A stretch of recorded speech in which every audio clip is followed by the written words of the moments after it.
আপনার video viral হবে 100%। প্রথমে কি করবেন, ক্লিয়ার শ্যাম্পু এবং সানসিল্ক কন্ডিশনার এই দুটার মিশ্রণ দিয়ে আপনি গোসল করে নেবেন। টিকটক করার পূর্বে আপনি এই যে জনসন বেবি সপ এটা লাগাবেন ফেজে এবং লাক্স সাবান ব্যবহার করবেন পুরো বডিতে।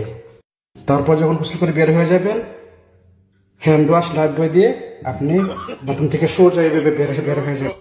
তারপর কি করবেন, এই যে হাই কুইন এবং এই যে আপনার ডেরমোভেট এই দুটি ক্রিম মিক্সনে আপনি মুখ আলতোভাবে লাগিয়ে দিবেন।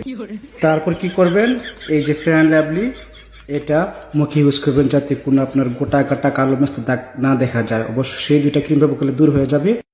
তারপর আপনি কি করবেন, আপনি টিকটকার পূর্বে এই ধরনের কোনো দামি পারফিউম ইউজ করবেন।